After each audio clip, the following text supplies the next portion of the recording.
por que que o diabético faz um machucadinho no pé lá e ele não cicatriza? Tem a ver com comunicação, né? Sim, O corpo, o cérebro não consegue identificar aquele machucado sim. e por isso ele não manda os exércitos lá para fazer essa reconstrução. O José falou aqui sobre comunicação e me veio exatamente isso, né?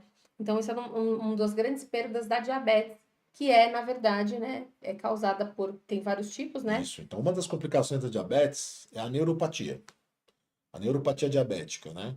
Que normalmente a gente vê na extremidade dos braços, das pernas, né? Tanto que a pessoa perde a sensibilidade na planta do pé e começa a machucar a planta do pé. Chama mal perfurante plantar.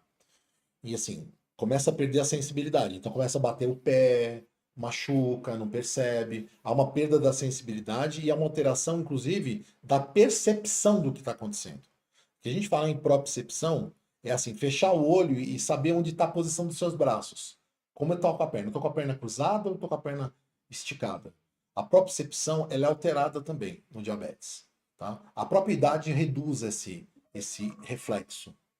E esse estímulo, o estímulo que tem que percorrer da ponta do pé até o cérebro para dizer que o machucado está ali aberto e está sangrando, isso no diabético é prejudicado. Tá? Tanto que se a gente pensar no corpo como uma rede de neurônios, uma rede de comunicações, como se fosse um toroide, sabe uma bola de capotão, uma bola de capotão antiga? A gente é um toroide.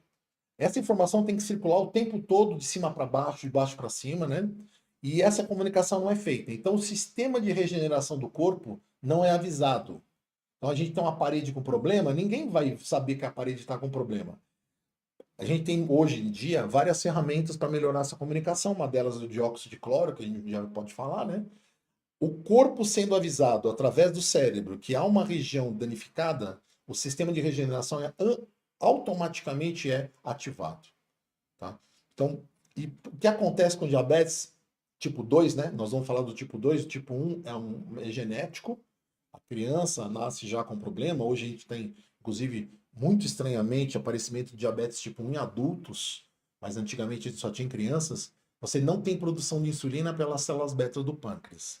Na diabetes tipo 2, que é o alvo da síndrome metabólica, né? Ou seja, a doença mãe de todas as outras, colesterol, triglicérides, pressão alta, né? Ácido úrico. Então, na diabetes tipo 2, o que acontece? Você tem esse estímulo o tempo todo da ingestão do açúcar. Toda vez que o açúcar dá pico, a insulina também é produzida na mesma proporção, dando pico. Esse pico da insulina vai exaurindo o pâncreas, reduz depois de um tempo a produção dessa insulina, e a insulina que já está na circulação, ela não consegue acoplar na casinha. A insulina precisa acoplar no receptor dela para o açúcar entrar dentro da célula e dar energia para a célula. Então, como não há esse acoplamento, não há a energia dentro da célula. Então, o diabético ele fica extremamente desvitalizado. Ou seja, apesar de ter muito açúcar circulando no sangue, Não tem por conta da aproveitamento. falta desse acoplamento, você não aproveita o açúcar. Então ele fica ali como um lixo mesmo no meio do caminho, Tá né? criando água no aquário suja.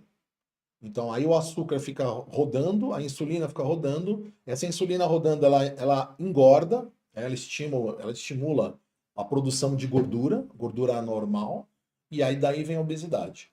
Se a gente pensar então na neuropatia, onde perde essa comunicação, se a gente lembrar da glicação, essa hemoglobina não carrega oxigênio para o olho, porque não consegue chegar no microvaso do olho. A pessoa começa a ter má circulação no olho, ela perde a visão. Ela começa a ter má circulação no rim, com prejuízo da filtração do rim, ela perde o rim. E assim todas as complicações. Lembrando hoje, gente, que pré-diabetes e diabetes quase não há mais diferença. As complicações do pré-diabetes, elas são um pouco mais longínquas, mas também acontecem. Então eu acredito que nos próximos anos essa classificação vai mudar. O pré vai deixar de ser pré, vai ser uma diabetes inicial, e a diabetes robusta mesmo, uma diabetes ou moderada ou avançada. Tá? Então, assim, o diabético é um caso extremo, né, desse mau gerenciamento da glicose no corpo todo.